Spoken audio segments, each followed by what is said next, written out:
Today we're going to be removing this toilet. In a previous video I installed these shower doors. If you want to see that video, I'll put a link down in the summary. And also if you want to see the video of installing a toilet, that's a different video, and I'll put a link down in the summary for that as well.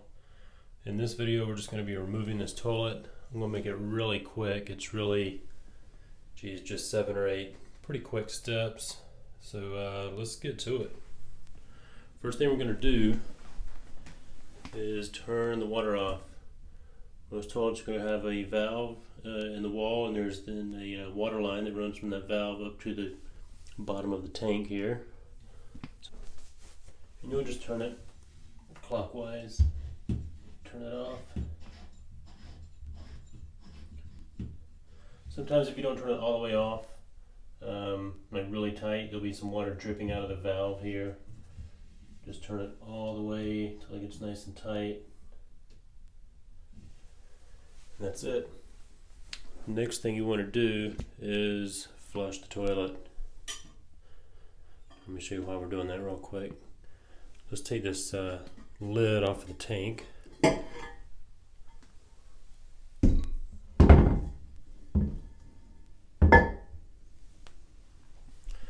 you'll see this is full of water. So we want to flush the toilet. Just hold the handle down so all the water can drain out. You want as much water out of here as possible.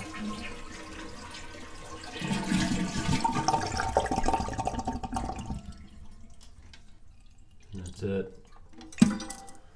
Now what we need to do is take a towel or a big sponge and soak up all that water and get it out of there. Because I'm going to be moving this by myself and I have to go downstairs, and I don't want to carry the toilet with the tank on it. It's just too big and bulky, too heavy to try to maneuver around by myself. So the next step is take that water out, and we're going to take the tank off. Alright, so because this float is in the way, I'm just going to unscrew this and get it out of the toilet.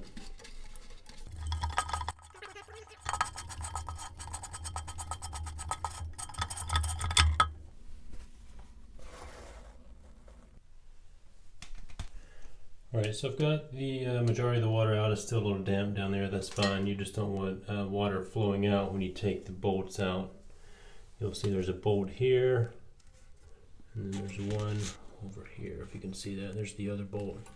So we're going to be taking those out when we take this tank off. So that's why you don't want water in here. Alright, so once you've got the tank empty, next thing we're going to do is disconnect this water line. I've got a flare wrench here. You could use a crescent wrench like this. You could use pliers, whatever you want to use. I'm just going to use a flare wrench.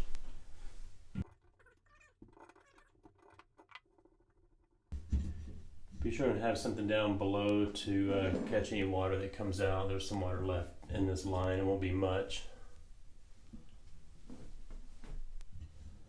Also, before you get started on any of this, you need to make sure you know where the water cutoff valve is for the house in case something goes horribly wrong. The valve breaks off or something. So check that out before you get started. Alright, so that's loose. It's a very short line I have here. Some of them kind of curl around. This is very short, so I'm not able to move it to pull it up out of the valve. So I'm going to remove it off the bottom of the tank as well. So just be prepared for different types of fittings.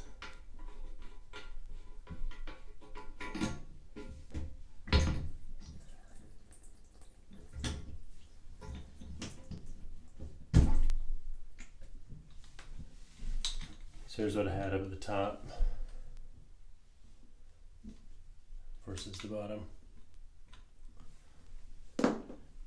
Now you'll want to wait to buy a new line until you see what new toilet you're installing, because it'll have something totally different. You'll probably more than likely need to get a new water line here, especially because this one's plastic and over time these can get brittle and break. So it's best just to replace that.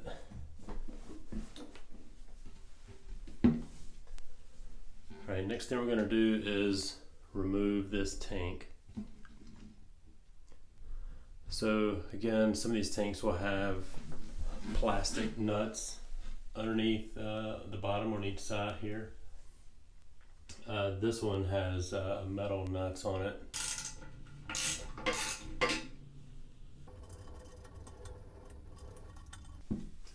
And the bolt is turning, so I'm going to put a screwdriver or your finger down there in the tank and just to hold that bolt. And hopefully that nut will just turn off by hand. If not, you'll need probably a screwdriver in your socket for the whole duration there if it happens to be rusted.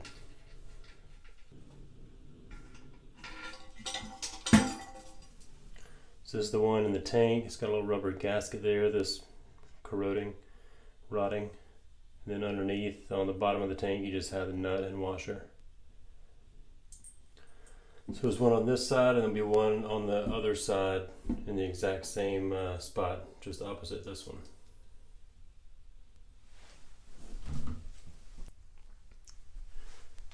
Alright, so I've taken the other bolt out. Now this tank is just sitting here. It's ready to come off. We'll go ahead and lift it up here. So next thing you want to do, if you don't have a big work area, go ahead and get this completely out of the bathroom along with the lid and anything else you've taken off. And as a matter of fact, I'm going to go ahead and take this seat off real quick. The seat will just have plastic nuts under here more than likely. It should come off by hand. You may have to use pliers to get it started. Sometimes they're a little tight, but it's typically something you just hand tighten. So it just has a bolt like that, but it's got a plastic piece on there.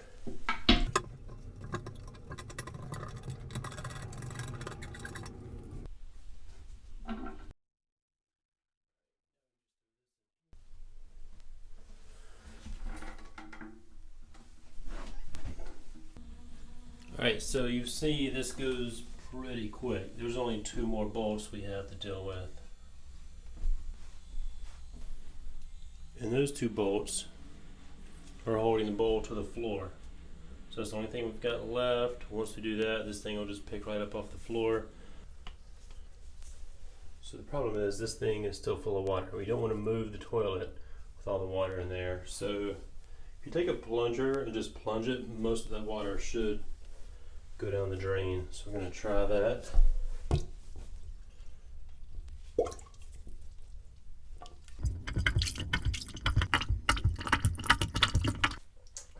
So that's probably enough. There's still more in there that I would like. I could use a wet dry vac and suck some of that out of there, but I think it'll be fine. It's not like that's going to flow out of the toilet. There is a trap in there, which is why there's still water in there. There's a trap underneath the built into the toilet that keeps that water in the bowl. So the next 2 bolts or nuts we need to take off. We're going to be right here on either side of the toilet, underneath this cap. This cap typically just snaps on. There's some newer ones may have a cover on there that just pops off, and then the nuts there. This is a whole cap that snaps on. Most of them are just snap on though in some form or fashion. So for this particular one, we just need to take a little screwdriver and get underneath the edge of it, right there at the base.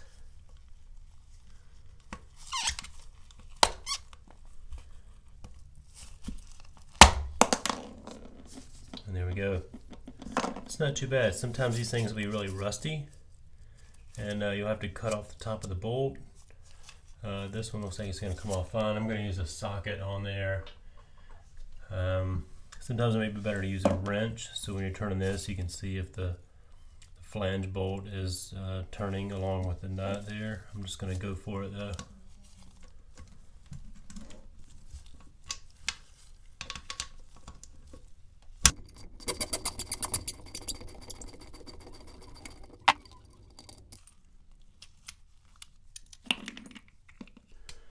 Alright, so I've taken both of the bolts off, or the nuts off of these flange bolts, and now it's just a matter of lifting this bowl off of the floor. There's nothing else holding it on, although there is a wax ring underneath it that's pretty nasty.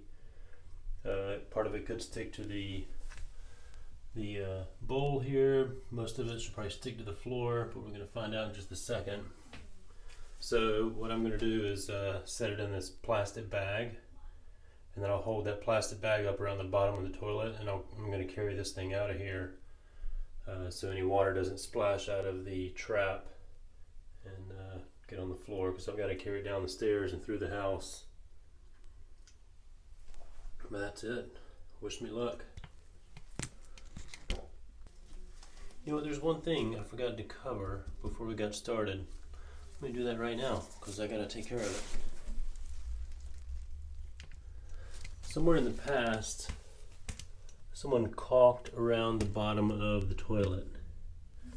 You can see right here, there's caulk, so that's actually holding it to the floor, which is why I couldn't move it just now. So I've got to take a razor blade and cut around this caulk to break it loose. Now, I will say you should not caulk a toilet to the floor.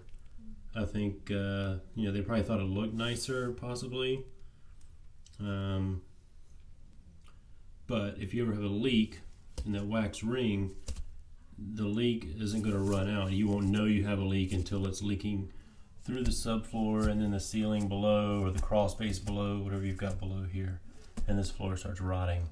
So you do not want to caulk the toilet like this one is. So I'm going to cut that, and then I'm going to take this tank out of here.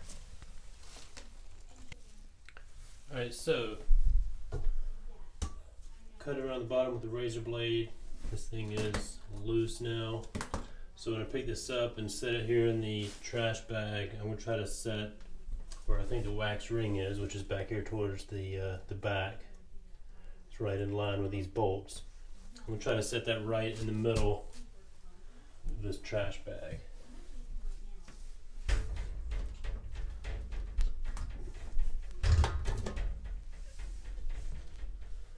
Just like that.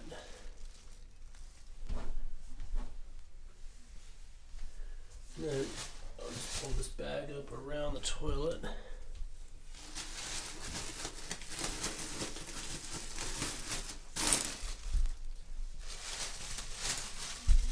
And that's it. So now with the bag on there, I should be able to carry this out, holding the bag up, and not worry about water splashing out on the floor between here and the garage. Take a look at this. This wax ring is basically completely gone. I don't think it's on the bottom of the toilet, but I'll look. Alright, so now what we want to do is just block this hole. You could put just stuff a rag in there. For now, I'm just going to lay this wet towel over it. I'm going to install a new toilet in here after I get the floor cleaned up. So that rag laying on it should be fine. It's a heavy wet rag. Alright, I'm going to take this out in the garage. Thanks for watching. Please like and subscribe. I'll put a link here at the end of the video to a playlist that'll have all kinds of bathroom renovations eventually. Right now all I've done is remove this toilet and I install these shower doors here. So, until next time, take it easy.